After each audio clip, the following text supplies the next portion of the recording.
1773 में इंग्लैंड के राजा द्वारा किस अधिनियम की घोषणा ने कलकत्ता में सर्वोच्च न्यायालय की स्थापना का मार्ग प्रशस्त किया? विनिमय अधिनियम। ब्रिटिश संसद ने किस वर्ष भारतीय उच्च न्यायालय अधिनियम पारित किया? Wrong answer 1861।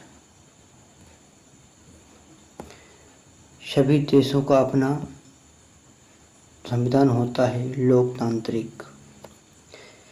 कौन सा अधिनियम सरकार को कोई भी आपत्तिजनक चीज प्रकाशित करने के मामले में समाचार पत्र की संपत्ति जब्त करने की अनुमति देता है? Vernacular press act 1878। 1813 के चार्टर अधिनियम ने भारत में ईस्ट इंडिया कंपनी के शासन को अगले वर्षों तक के लिए बढ़ा दिया था, 20 वर्षों तक के लिए।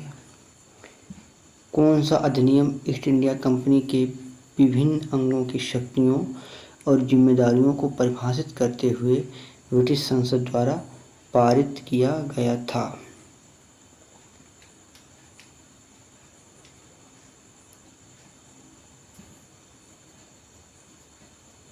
विनिमय अधिनियम 1773। संविधान भारतीय संविधान को लागू हुआ और इसे गणतंत्र दिवस के रूप में मनाया जाता है 26 जनवरी 1950। किस अधिनियम के परिणाम स्वरूप महारानी विक्टोरिया जो ब्रिटेन की शासक थीं 1858 में भारत की मलिका की उपाधि के साथ भारत में ब्रिटिश क्षेत्रों की संप्रभु भी बन गईं? भारत सरकार अधिनियम। भारत का संविधान किस तिथि को ग्रहण किया गया? 26 जनवरी 1950, 26 नवंबर 1949 को। बंगाल राज्य के कैदी विनिमय को निम्नलिखित में से किस वर्ष में पारित किया गया? 1818। यद्यपि निजी क्षेत्र में आने वाले उद्योगों का भी एक वर्ग था, लेकिन इस क्षेत्र को लाइसेंस पद्धति के माध्यम से राज्य के नियंत्रण में रखा गया था। सरकार ने लाइसेंस प्राप्त किए बिना किसी भी नए उद्योग की अनुमति नहीं दी जाती थी। उपरोक्त पंक्तियों इनमें से किसके बारे में है? IPR अधिनियम 1956।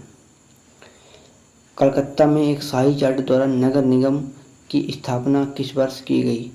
1726 में। केंद्र में अंतरिम सरकार का गठन निम्न में किस वर्ष में हुआ? 1926 में, 1946 में। किस अधिनियम ने प्रांतीय स्तर पर द्वैध शासन प्रणाली को त्याग दिया और लोकप्रिय रूप से निर्वाचित प्रांतीय विधानसभाओं के उद्गमन में सहायता की? भारत शासन अधिनियम 1935।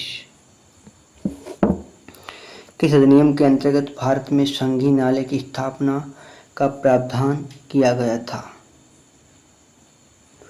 भारत सरकार अधिनियम 1935।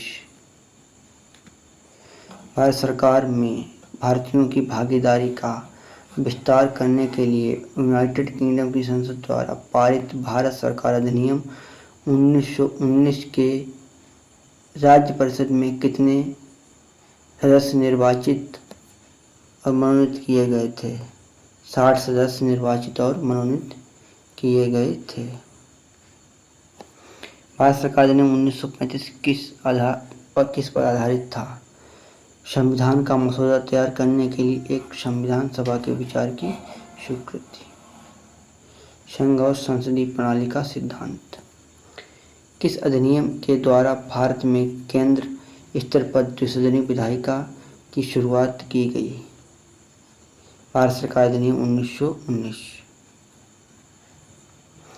ब्रिटिश संसद ने सन में ईस्ट इंडिया कंपनी के सारे अधिकार ब्रिटिश साम्राज्य के हाथ में सौंप दिए 1858 में।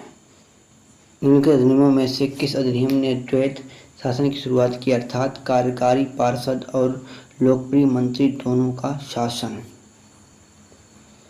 मॉन्टेग्यू चेम्सफोर्ड सुधार।